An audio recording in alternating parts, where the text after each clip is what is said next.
반갑습니다. 무여입니다. 선판 클래스 2강을 시작하도록 하겠습니다. 저번 시간에는 부처님의 생애, 부처님의 출가하시기 전부터 시작해서 부처님의 출가, 또 부처님의 어린 시절, 또 그 다음에 부처님께서 출가하시게 된 동기까지 이야기를 해드렸습니다. 룸비니 동산에서 태어나셔서 또 어린 시절 궁전에서 아주 그냥 왕자로서 태자로서 그렇게 교육을 받으면서 자라났으며 또 그렇게 유복한 환경에서 자랐지만 처음에 태어나서는 또 어머니의 죽음을 7일 만에 어머니 마야 부인의 마야 왕비의 죽음을 목격하고 삶의 어떠한 생사에 대한 것도 생각을 나중에 하셨을 것 같습니다. 그리고 이모인 마하빠자빠띠가 부처님을 어렸을 때 그렇게 양육하면서 이렇게 어린 시절 태자로서의 교육을 받으면서 성장하게 됩니다. 그러다가 이제 농경제에서 양육강식의 모습, 어떠한 중생들의 괴로운 모습을 보고 깊은 선정에 잠기셨던 이야기도 있었고요. 또 그 다음에 부처님께서 이제 성문 밖으로 나가셔서 동서남북 사문에서 우리의 태어남이 있음으로써 늙음, 병듦, 죽음이라는 근본적인 고통을 직접 눈으로 목격하시고 그 고통이 얼마나 처참하고 비참하고 괴로운지 그것을 직접 몸소 이렇게 느끼시면서 출가에 대한 마음도 생기게 되셨습니다. 그러다가 마지막에 사문의 모습, 즉 수행자의 모습을 보면서 저렇게 고통에서부터 벗어나는 길, 해탈 열반으로 갈 수 있는 길, 자유로운 저 길을 나도 가야 되겠다라는 그런 원력을 세우고 출가하겠다는 그런 결심을 쓰게 됩니다. 그것이 바로 출가 동기가 되는 사문유관 이야기까지 해드렸고요. 오늘은 이제 부처님의 출가, 드디어 부처님이 출가하신 날입니다. 부처님의 출가는 29대던 해인데요. 기원전 595년 2월 8일입니다. 음력으로 2월 8일이 부처님 출가하신 날, 출가 제일입니다. 그래서 부처님께서는 이제 그때 태자셨죠. 이 태자는 이제 이 삶에 대해서 생각을 했는데 이 삶이 얼마나 무상한지 또 괴로움으로 가득한지 이것에 대해서 골똘히 몰두하고 궁리하시다가 이 흘러가는 세월 속에서 이 무상한 세월 속에서 어떻게 하면 값어치 있고 가치 있는 삶을 살 것인가를 생각을 해봤을 때 그것을 출가하는 삶으로 보셨던 것 같아요. 출가라고 한다면은 일단 궁전 밖으로 나와야 되잖아요. 그래서 궁전 밖으로 나와야 되는데 아버지인 수토다나 왕이 출가를 허락하지 않으셨기 때문에 태자는 궁전 안에서 몰래 그렇게 카필라성의 문턱을 넘으면서 다짐을 합니다. 늙고 병들어서 죽어야만 하는 이 고통과 근심을 해결하지 못한다면 고향으로 절대 돌아오지 않으리라. 최상의 진리를 얻기 전에는 결코 고향으로 돌아오지 않으리라 라는 그런 큰 결심을 하고 원력을 세우고 성문 밖을 나오게 됩니다. 이 시타타 태자의 출가의 의미는 우리가 태어나면 누구나 늙고 병들고 죽는 것이지만 이 늙고 병들고 죽는 것을 그냥 그때 닥쳐서 왜 늙고 병들고 죽었지 이게 아니고 이 고통 속에 살아가는 세상인데 왜 우리는 고통 속에 살아가느냐, 고통의 원인은 무엇이고 이 고통에서부터 해탈할 수는 없는가, 고통에서부터 자유로워질 수는 없는가라는 근원적인 자기 자신에 대한 질문을 던지게 되고 이 질문에 대한 해답을 구하기 위해서 성문 밖으로 출가를 합니다. 그래서 시타타 태자의 출가라는 의미는 세상을 떠난 어떤 출세관적인 의미도 있고요. 위대한 포기입니다. 궁전 안에 안락한 생활을 버리고 궁전 밖에 어떠한 힘들고 고난스럽고 이런 길을 택하는 거예요. 그런 길을 택하고 그동안의 안락함을 다 누렸다면은 궁전 밖은 이제부터 아주 그냥 시작인 거죠. 그렇지만 그런 수행자의 길을 감으로써 위대한 포기, 위대한 버림을 직접 실천을 합니다. 이 출가를 곧 우리는 마음의 출가, 몸의 출가뿐만이 아니고 마음의 출가도 같이 이루어진 출가라고 보는 거예요. 위대한 출가. 다 버렸을 때 다 얻을 수가 있지. 출가를 할 때 버릴 수 없으면 출가를 못 하거든요. 근데 우리는 쉽게 버리지를 못해요. 갖고 있는 게 너무 많기 때문에. 이것저것 욕심으로 가득 차 있으면은 이게 버리려는 마음을 내지 못하거든요. 근데 진짜 마음을 버리고 마음을 비웠을 때 출가를 할 수가 있습니다. 마음의 출가를. 그런데 이렇게 마음의 출가를 하는 것은 우리 출가자들만 이렇게 출가자들은 몸의 출가, 마음의 출가도 다 해야 되지만 이 제가자에 계신 분들도 마음의 출가는 할 수 있다는 거예요. 마음의 출가는 발심을 해서 이렇게 왜 태어나면 늙고 병들고 죽고 왜 이렇게 고통스러운가? 우리가 받는 이 고통의 원인은 무엇이며 이 원인을 제거할 수는 없나? 또 우리는 영원한 해탈, 영원한 즐거움, 행복을 찾아서 갈 수는 없는가? 이것에 대해서 고심할 때 부처님의 가르침을 통해서 해답을 얻고자 하는 그러한 열반을 추구하는 길이 제가자도 가능하거든요. 그때 이제 제가자들은 세속에서 살면서도 다 포기할 수는 없지만 우리 마음으로는 발심을 해서 부처님의 가르침대로 고통을 극복하고 열반을 추구할 수 있는 길이 있습니다. 그래서 그런 길이 있으니까 우리가 마음의 출가도 한번 생각을 해보시면 좋겠습니다. 이제 출가 소식을 듣고 나서 카필라국은 난리가 나죠. 카필라 와트는 부처님 그러니까 태자가 이제 출가를 했으니까 태자를 찾는데 이제 출가를 한 걸 알고 수도다나 왕은 태자를 찾으려고 국사와 대신들을 불러서 모아서 사람을 보냅니다. 사람을 보내는데 이때부터 이제 태자는 보살의 길을 가는 거죠. 시다타 태자는 출가 수행자의 길을 가기 때문에 밖으로 나와서 성문 밖으로 나와서 이 옷을 다 사냥꾼의 옷과 다 바꿔 입고 허름한 옷을 입고 맨발로 한 걸음 한 걸음 출가 수행자의 길을 들어서게 됩니다. 이렇게 처음으로 아마 그 궁전 안에서 안락한 생활을 하다가 나와서 겪는 이 생활이 많이 힘들었을 것 같아요. 그러나 이 보살은 이런 어려움을 잘 하나하나 극복을 하면서 이겨냅니다. 왜냐하면 해탈 열반을 향해서 깨달음을 향해서 가는 길이기 때문에 그 눈빛만은 아주 밝게 빛나고 있고 심장이 그냥 뛰고 아주 그런 아름다운 성인의 길, 해탈 열반의 길을 갑니다. 수도다나 왕이 보낸 신하들이 와서 설득을 하는 거죠. 태자님 궁으로 돌아가시죠. 지금 궁으로 돌아가면 온 세상이 태자님 발 아래 있을 것입니다. 진리를 구하는 일은 숲속에만 있지 않고 궁 안에서도 할 수 있지 않습니까?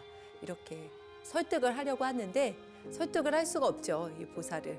그래서 땅 위의 권세는 제가 추구하는 것이 아닙니다. 저는 지금 고통의 수렁에서 벗어나는 길을 반드시 찾기 위해서 이 출가 수행자의 길을 갈 것입니다.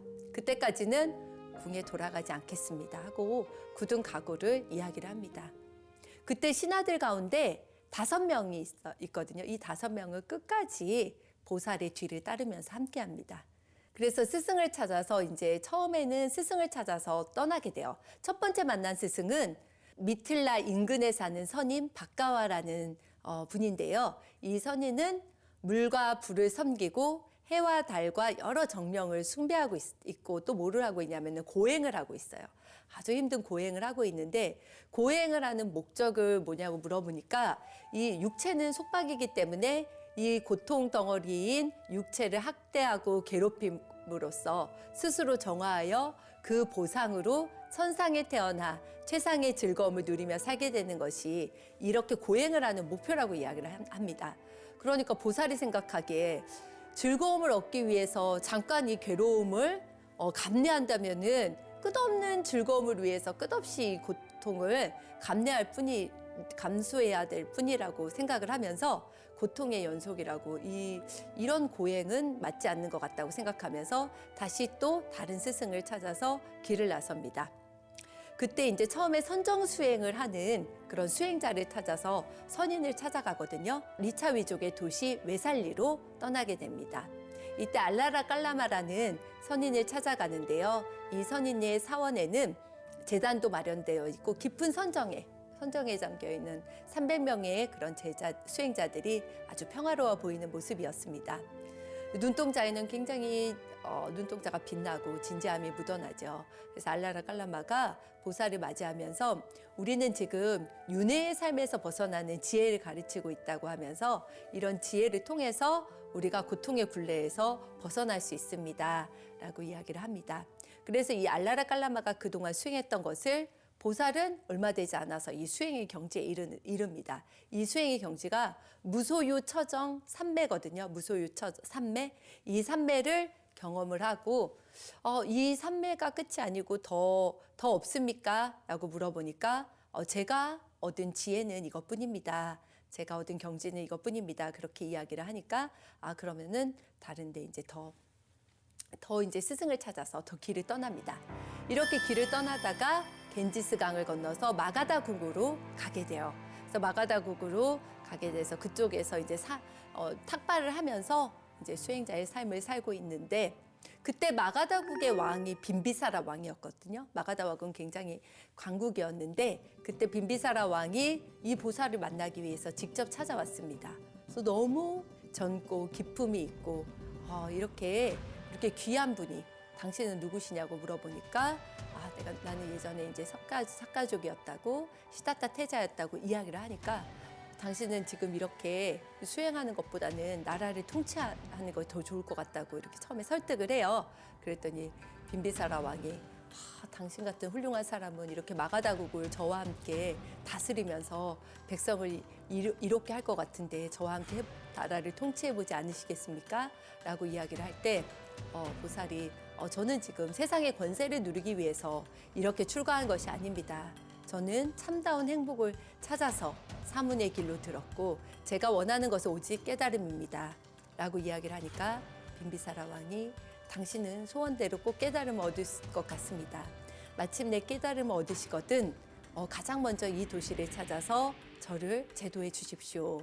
라고 이렇게 부탁을 합니다. 그래서 이렇게 빈비사라 왕과 이 보살의 우정이 37년간 더 이어지는 그런 아름다운 우정. 빈비사라 왕이 돌아가실 때까지 그렇게 부처님과 함께하게 됩니다.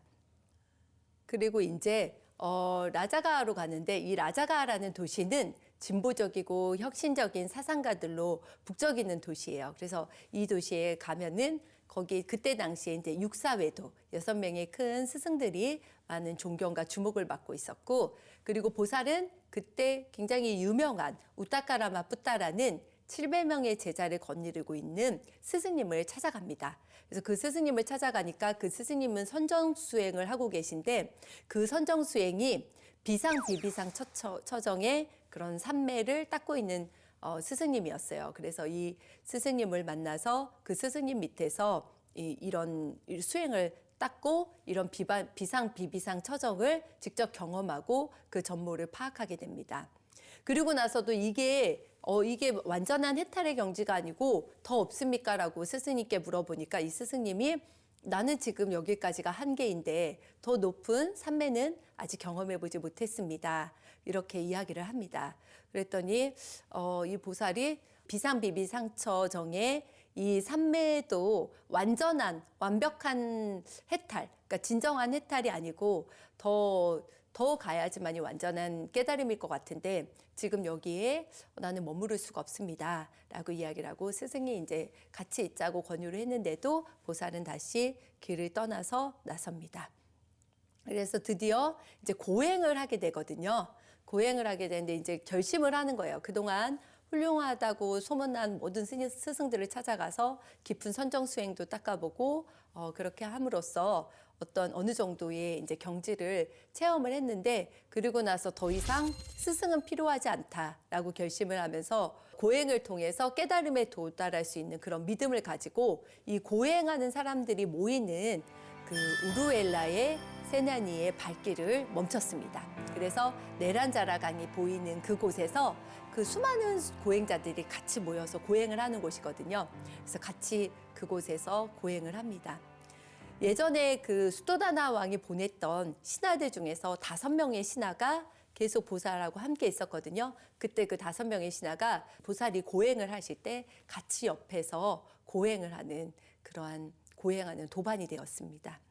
숲에 갔더니 이제 숲속에서는 아주 두려움과 공포가 도사리고 있고 언제 죽을지 모르고 또 무덤 옆에서도 수행하고 아주 가시덤불 속에서도 수행하고 이런 모든 고통과 모든 공포, 전율 이런 것을 피하지 않고 그대로 직시하고 다 받아들이면서 고행을 하게 됩니다. 그렇게 고행을 할 때 이 보살의 고행은 그 다른 사람들 고행보다 조금 더 혹독한 고행을 해요. 얼마나 혹독한 고행을 하냐면은 식사 초대에는 당연히 초대받지 않고 그리고 누가 갖다 준 음식도 받지 않아요. 그리고 병이나 접시에 담긴 음식물도 직접 받지 않았고 집 안에 들어가서 탁발을 받아오지도 않습니다. 또한 생선이나 고기도 먹지 않고 곡식이나 빚은 술도 또 과일로 빚은 술 이런 술도 마시지 않고 쌀로 끓인 미음도 마시지 않고 오직 채소만 먹고 또 쭉정이만 먹고 숲속 나무 뿌리만 먹고 과일만 먹고 혹은 떨어진 열매만 주워 먹기도 하면서 우리가 되게 먹는 거에 대한 기본적으로 정말 쌀 한 톨 이렇게 뭐 나무 뿌리 이렇게 과일 하나 굉장히 소량만 드시고 그 몸을 겨우겨우 유지하시죠. 그래서 이렇게 고행을 하는데 이 고행을 6년 가까이 합니다. 그래서 이 고행을 얼마나 처절히 하냐면은 거친 베옷을 입고 쓰레기 더미에서 주워온 그런 누더기를 입고요. 그리고 풀이나 나무껍질, 부엌에 깃털을 엮어 있고 목욕도 하지 않거든요. 항상 서서 생활을 하거나 항상 웅크린 자세로 불편하게 지내기도 하고 또 가시방석에 눕기도 하고요.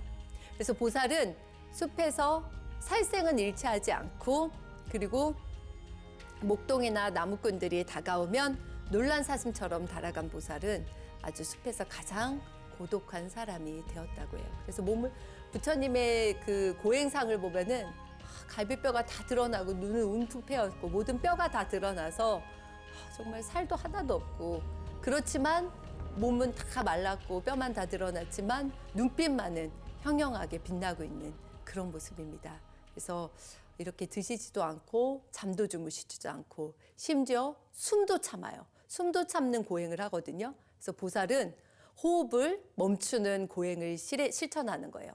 혀끝으로 목구멍을 막아서 몸과 마음을 압박하고 그리고 입과 코를 막아서 바람이 통하지 못하게 합니다. 숨을 참으면 얼마나 고통스럽겠어요.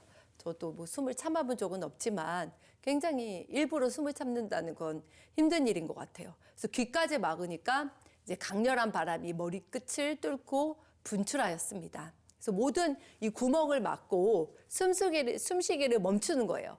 그러니까 어떻겠어요, 몸이. 칼로 도려내는 듯 강렬한 그런 불길이 온몸을 휘감으니까 집중력을 잃게 되고 또 정신까지도 잃게 되는 이러한 호흡을 참는 고행 또 이 호흡을 참는 고행, 호흡을 멈추는 고행뿐만이 아니고 더 나아가서는 음식을 아예 먹지 않는 고행을 하는 거예요. 단식이라고도 하죠. 아예 먹지 않고 콩으로 만든 죽을 한 방울만 이렇게 먹기도 하고 그냥 겨우 살아서 숨 쉴 수 있는 만큼 겨우 진짜 살아있다라고 하는 정도만큼만 이렇게 음식을 섭취하셨다는 거죠. 그래서 마른 덩굴처럼 뼈마디가 붉어지고 숨길이 가늘어지고 그리고 황금빛으로 빛나던 피부는 까맣게 타들어가고 거의 영양실조 걸리니까 이제 그렇죠. 오지 움푹 뺀 눈두덩 깊숙이에서 눈동자만 그냥 반짝반짝 빛나고 있는 부처님의 모습입니다. 그래서 부처님께서 이렇게 보살로서 수행을 하실 때 정말 죽은 문턱을 넘나드는 고행을 하시게 됩니다. 그래서 얼마나 이 고행의 길이 힘들고 어려웠었을까 이런 생각을 하게 됩니다. 이렇게 고행을 6년 동안 하는데 이 고행을 통해서는 만족할 만한 그런 결과를 얻지 못하는 거예요. 깨달음을 성취하지 못했어요. 그러니까 이 고행을 하면서도 그 5명의 수행자, 그때 이제 신하가 보냈던 5명의 수행자는 부처님 옆에, 보살 옆에서 끝까지 고행을 함께하고 있었거든요. 그 5명의 고행자와 같이 이제 그 밖에도 많은 고행하시는 분들이 계시죠. 그런데 이제 그 속에서도 이 보살은 그 누구보다도 더 힘들게, 더 몸을 학대하고, 더 몸을 괴롭히고, 내 몸은 진짜 움직일 정도, 아주 약간의 기력이 있을 정도만 그런 식으로 고행을 했는데, 심지어 일어날 때조차 어지럽고 힘이 없으니까 일어날 힘도 없고 또 앉을 힘도 없을 정도로 이렇게 힘든 처절한 고행을 하고 고독하게 이렇게 사셨다고 합니다. 그래서 이렇게 육신을 학대하는 고행을 통해서는 이게 바로 깨달음을 증득하는 길이 아니다라고 생각을 한 거예요. 우리가 이제 선방 가서 3개월 동안 공부를 하러 딱 들어갈 때, 그 안거라고 하거든요. 딱 들어갈 때 처음에 내가 깨달음을 얻지 못하면 이 3개월 동안 정말 열심히 공부해서 진짜 한 소식 하고 나와야지, 그런 각오로 딱 들어가서 정말 열심히 해보려고 이리저리 막 용 써보고 잠도 안 자보고 조금 먹어보고 말도 안 하고 묵언도 해보고 그렇게 여러 가지를 해보거든요. 하는데 마지막에 이제 해제할 때가 돼서 벌써 3개월이 지나서 해제할 때가 됐는데도 아직도 내가 이렇게 열심히 뭐는 했는데 아직도 뭔가 한 소식 얻은 거는 없고 뭔가 깨달음에 가까이 갔나? 해탈에 가까이 간 것도 없고, 이렇게 그런 생각을 할 때 약간 좀 자괴감이 좀 느껴지거든요. 예. 그런 것처럼 우리 마음에 뭔가 열심히 하려고 했는데 그렇게처럼 되지 않았을 때 아마 보살도 이렇게까지 고행을 했는데도 아직 깨달음을 성취하지 못했기 때문에 깊은 생각에 잠겼어요. 나같이 이렇게까지 하는 고행을 하는 수행자는 없을 텐데 이토록 격렬하고 모질고 찢는 듯한 고행에도 불구하고 해탈이 찾아오지 않았다. 그러니까 지금 생각하기에 고행은 깨달음의 방편이 될 수 없다, 이렇게 생각하셨어요. 그래서 이렇게 보살이 가만히 생각을 해보니까 어린 시절 잠부나무 아래에서 선정에 잠긴 일이 떠오르는 거예요. 그래서 바르고 차분하게 사유를 하며 애욕을 떠났을 때 나에게 기쁨과 즐거움이 찾아왔었던 그 선정에, 고요히 선정에 잠겼던 그때 시절을 기억을 하면서 이렇게 좀 편안하게 기쁨과 즐거움이 찾아오는 이 선정 수행을 내가 또 이렇게 가지 않고 너무 고행에 치중해 있는 것은 아닌가 하는 그런 생각을 한 거죠. 그것이 바로 깨달음에 향한 입구가 아닐까. 나는 그 즐거움을 두려워해서는 안 된다. 이제까지 계속 고행만 했으니까 즐거움을 그냥 누리지 않았던 거예요. 근데 어떻게 이렇게 선정이나 수행을 통한 즐거움을 떠올리게 되면서 이제 좀 고행을 중단할 때가 된 거 아닌가라는 생각을 합니다. 그래서 보살은 고행을 중단해야 되겠다는 생각을 하니까 누구도 걷지 않는 새로운 길이 보였어요. 그래서 이제 우유죽을 먹고 내가 이제 힘을 내서 다시 수행을 해야 되겠다. 우유죽을 먹어서 힘을 내야 되겠다라는 생각을 한 것이 바로 부처님, 바로 보살이 고행을 중단하게 된 계기가 되는 일입니다. 그래서 오랜 시간 동안 이렇게 극심한 고통을 겪었잖아요, 몸이. 그래서 이 몸으로는 선정의 즐거움을 얻을 수가 없는 거예요. 그래서 이렇게 극심한 그 고통으로서 겪어서 이 몸을 조금은 회복을 해서 좀 더 힘을 얻어서 다시 선정의 힘을 길러서 해탈 열반을 향한, 깨달음을 향한 길을 가야 되겠다라고 생각을 했어요. 그래서 보살은 묘지에 버려진 옷을 주워 입고 걸식을 다시 나갔어요. 나갔는데 때마침 장군의 딸인 수사타 여인이 꿈에서 누군가 나타나서 지금 깨달음을 이룰 성인이 계신데 그 분께 공양을 올려라라고 하는 그런 꿈을 꾼 거예요. 그래서 꿈에서 깨서 얼른 그 공양물을 준비를 해요. 우유죽을 다 끓여요. 그래서 정성스럽게 만든 이 우유죽을 깨끗한 바루에 담아서 지금 깨달음을 이루실 성자에게 여기에 지나가실 텐데 그분께 공양을 올려야 되겠다라고 하고 기다리고 있습니다. 때마침 이제 보살이 그 옆을 딱 지나가시거든요. 그래서 보살이 내란 자라강에 색강 거기에 기슭에서 머리와 수염을 깨끗하게 자르고 몸을 씻은 뒤에 이 수자타 여인이 주는 우유죽을 받아서 마십니다. 마시고 이제 기력을 좀 찾아요.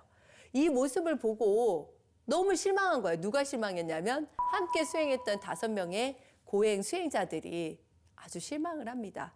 그래서 이제까지 열심히 고행해서 저분이 정말 고행을 통해서 깨달음을 성취하시나 보다라고 이렇게 기대도 하고 그분을 위해서 같이 옆에서 함께 수행을 했는데 그분이 우리가 함께하는 이 고행을 저버리고 고행을 중단하신 거예요. 그래서 우유죽도 드시고 목욕도 하시고 원래 공양도 받아서는 안 되고 목욕도 해서는 안 돼요. 고행자들은. 이 고행하는 사람들은 이렇게 공양도 받거나 목욕을 하면 안 되는데 공양도 받았고 목욕도 하고 뭐 수염과 머리카락도 자르고 이렇게 하는 모습을 보니까 크게 실망을 합니다. 그래서 어떻게 생각하냐면 곶다마는 고행을 버렸다. 곶다마는 게으른 사람이다. 곶다마는 타락했다. 라고 이야기를 하면서 우리는 더 이상 곶다마 옆에 있지 말자. 이렇게 하면서 길을 떠납니다. 그래서 그렇게 하고 나서 이제 수자타의 우유죽으로 기운을 차린 보살은 이제 내가 드디어 깨달음을 이룰 그런 장소를 향해서 찾아 나섭니다. 그래서 보살은 아주 보니까 큰 나무 그늘이 있는 거예요. 큰 나무가 있는데 시원하게 넓은 그늘을 들이운 그 나무가 삐빨라 나무라는 나무거든요. 그래서 그 나무를 딱 보고 너무 이 나무 밑에서 수행을 하면 너무 좋겠다라고 그렇게 생각을 하면서 그 나무 주위를 오른쪽으로 3번 돕니다.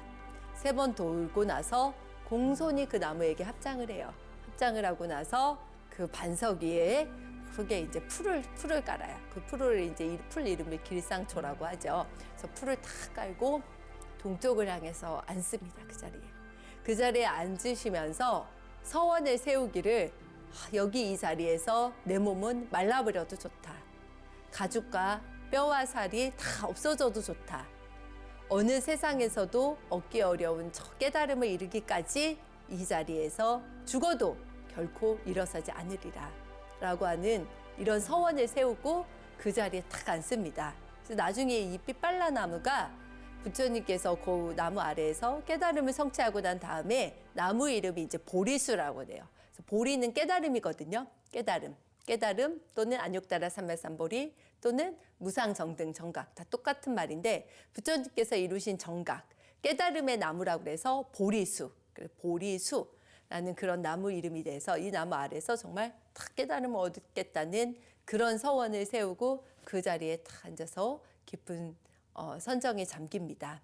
그래서 예전에 그런 고행했던 생각도 하셨고 또 예전에 그 잠부나무 아래에서 초선정을 경험했던 생각도 하셨고 또 알라라 깔라마랑 우따까라마 뿌따에게 배운 그런 깊은 선정의 힘도 떠올리시면서 거기 앉아서 깊은 선정 수행을 하시면서 주의력을 탁 모읍니다. 하나로 모으고 수행을 합니다. 그때 이제 마라가 이제 나타나죠. 마라는 뭐냐면 수행을 방해하는 자예요. 수행을 방해하는 자. 근데 우리는 이제 수행을 하다 보면은 물론 고행할 때도 그랬겠지만 수행을 하다 보면은 망상번뇌가 확 일어나거든요. 망상번뇌. 그러니까 밖에서 오는 어떠한 경계보다도 내 마음속에서 일어나는 집착과 번뇌와 망상이 더 큰 건데 이런 것들이 내 수행을 장애하는 요소들이 많아요. 그래서 때로는 이제 그만하자 힘든데 뭐 그만하자라는 말로 뭐 속삭이기도 하고 이렇게 해서 뭐해 이렇게 해서 깨달음을 얻지 못할 거야라고 하는 이런 포기하려는 마음이 일어나기도 하고 때로는 또 이렇게 유혹해서 뭐는 탐욕에 젖어서 그렇게 살지 또는 막 화가 나기도 하고 또는 마음의 어리석음도 일어나고 질투하는 마음, 시기하는 마음도 일어나고 그 밖에 많은 내 마음속에 번뇌들이 막 끌어오르거든요.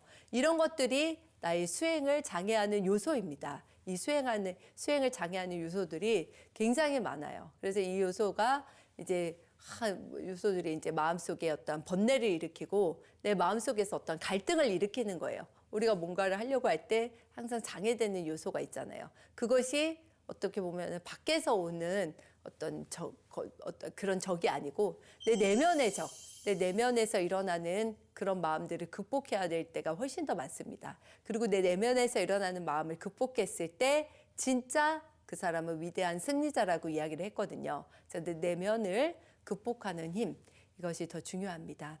그래서 이때 이제 수행을 방해하는 마라가 와서 세상에는 목숨보다 소중한 것은 없습니다. 완전한 해탈의 길은 참으로 힘들고 통달하기도 어렵습니다. 배달을 공부하고 불을 섬겨서 재물을 바치면 얼마든지 공덕을 쌓을 수 있습니다. 이 세상에서 공덕을 쌓으면서 편안하게 지내고 살지 뭐 이렇게 힘들게 하지도 못할 해탈 또는 얻지도 못할 깨달음을 향해서 이렇게 힘들게 몸을 축내면서 살아갑니까? 그렇게 살지 말고 쾌락도 누리고 즐거움을 누리면서 이 세상에서 공부하고 복덕을 지으면서 살면 어떨까요? 이렇게 하면서 내 마음속에서 이제 마라가 자꾸 속삭이는 거예요. 수행을 방해하는 거죠.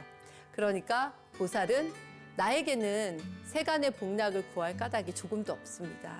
나에게는 깨달음을 얻고자 하는 확신이 있고 깨달음을 얻고자 하는 노력이 있고 깨달음을 얻고자 하는 지혜도 있습니다. 이 세 개를 다 갖추고 있어요.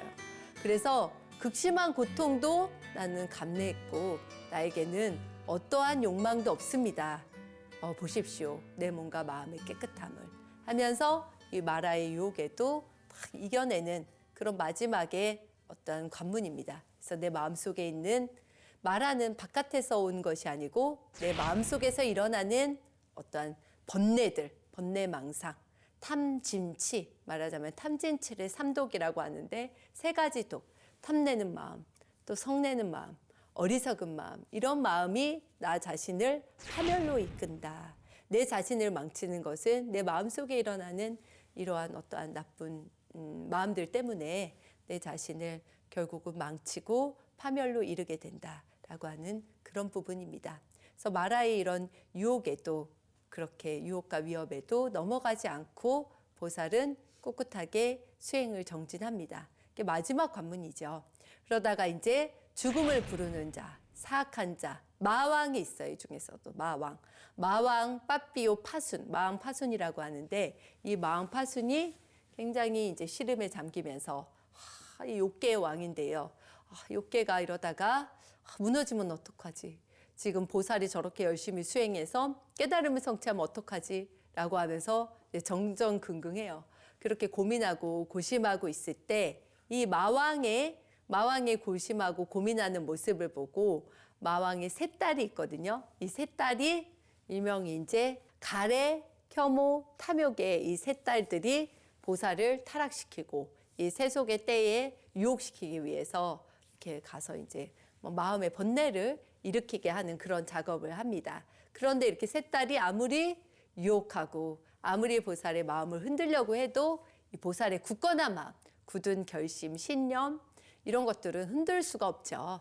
그러니까 보살은 따끔하게 이제 이야기를 하면서 육체의 쾌락에는 고뇌가 따르기 때문에 그런 욕망이라면 저는 오래전에 버렸습니다.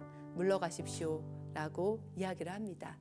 이야기를 하면서 이 마왕의 세 딸들도 다 이제 보내죠. 그러니까 이 세 딸들이 막 유혹하는 그런 모습이 있거든요. 막 유혹하는 모습이 굉장히 아름답고 젊고 이런 모습으로 유혹을 하면서 달콤한 말로 유혹을 하면서 지금 젊음은 한때고 지금 젊고 아름다운데 우리랑 같이 놀면서 이 세상을 즐기고 쾌락을 누려보는 게 어떨까요? 하면서 이렇게 막 유혹을 하는 그런 장면이 있어요. 근데 이 세 딸들이 이렇게 보살의 그런 위험 있는 목소리 또 그것에 만류하고 내가 거기에 넘어가지 않겠다고 이야기를 한 그 각오를 듣고 나서는 그 세 딸의 미묘와 교태가 일순간에 허물어지고 그리고 온몸 구멍구멍마다 그 오물이 이렇게 막 흘러나오는 거예요. 이렇게 퀴퀴한 악취를 풍기고. 그래서 그거는 왜 이런 모습을 보여주냐면은 마왕의 세 딸들이 가지고 있는 어떠한 미묘, 교태 이런 젊음 또 아름다움 이런 거는 영원한 것이 아니라는 것을 보여주고 있는 것 같아요.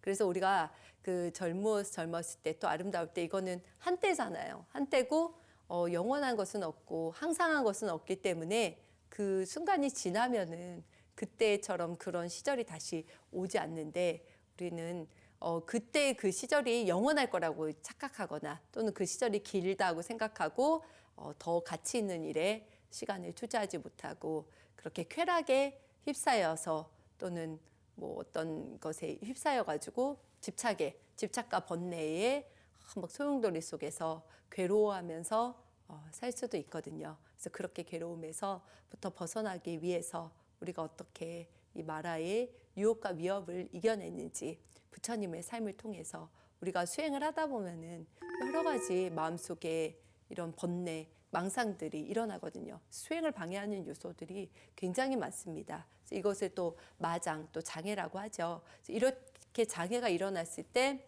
우리는 또 기도를 굉장히 그럴 때는 내 마음을 장애하고 그럴 때는 기도를 열심히 하고 내 마음을 좀 더 굳건하게 갖고 이렇게 하라고 그렇게 말씀하시는데 이제 보통 이제 부처님께서 보살의 지위에 있을 때는 스스로 당신의 굳건한 힘으로써 그거는 깨달음을 향한 절실함이 있었기 때문에 가능했고 우리가 해탈을 향한 그런 열망이 있었기 때문에 가능한 일이 아니었나 싶습니다.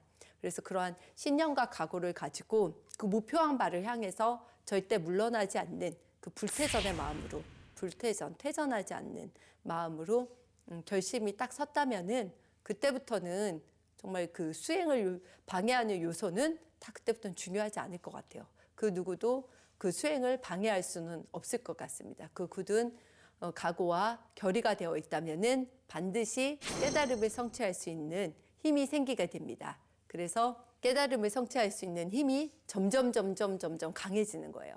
그래서 이 마왕과 파순이 계속 방해를 할 때도 보살은 그 유혹에 넘어가지 않고 내 심지를 더더욱더 다지면서 깨달음을 향해 굳건하게 나아갈 뿐입니다.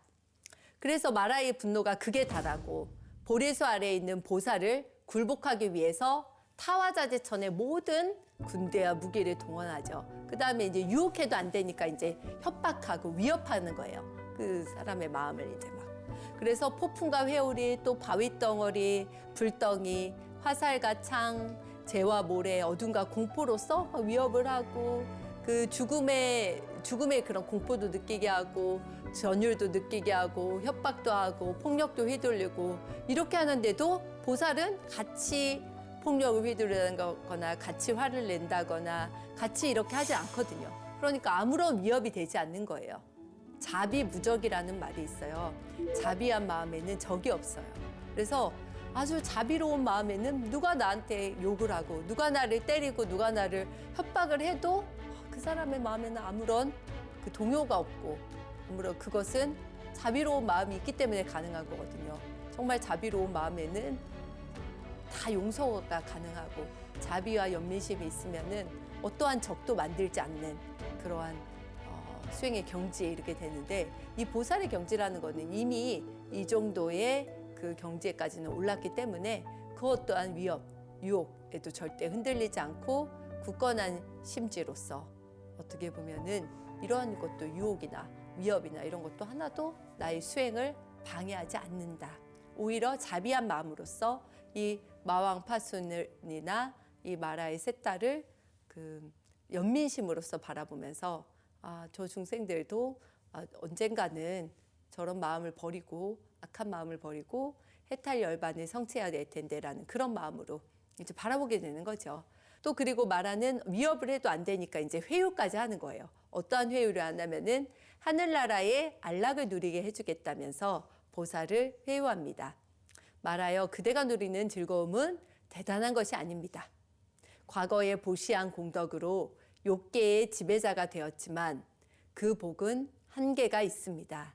당신도 언젠가는 다시 사막도에 떨어져 두려움과 고통 속에서 울부짖을 것입니다. 이렇게 보살이 이야기를 합니다. 마라에게 이야기를 하는 거죠. 왜냐하면 지금 마라가 누리고 있는 즐거움도 영원한 즐거움이 아니라는 것을 이야기를 하고 있습니다. 그래서 이 세상에 영원한 즐거움도 없고 영원한 괴로움도 없어요. 하지만 즐거움에 과보가 닿으면은 다시 또 괴로움을 받을 수가 있다는 거죠. 우리가 선업과 악업을 지었으면 선업은 즐거움의 과보, 악업은 괴로움의 과보를 받게 되는데 이 그동안 그래도 선업을 지었던 즐거움의 과보가 있으면은 그 다음에는 악업을 지었던 것이 있으면 반드시 괴로움의 과보가 오게 된다. 그렇게 해서 이야기를 합니다. 이렇게 해서 오늘은 이제 마라의 위협까지 우리 부처님께서 보살로서 이제 출가하시고 나서 보살이 되어서 어떻게 이제 스승들을 찾아갔고 어떻게 고행을 하셨고 어떻게 고행을 또 중단을 하셨으며 고행을 중단한 후에 이제 마라의 유혹과 위협에도 맞서서 어떻게 더 수행을 했는지까지 오늘 공부를 했습니다. 다음 시간에는 여기에 더 이어서 부처님의 이제 성도하고 초전법린에 대한 이야기까지 하도록 하겠습니다. 이제까지 선빵 클래스 시청해 주신 여러분께 진심으로 감사드립니다. 다음에도 많은 시청 부탁드립니다.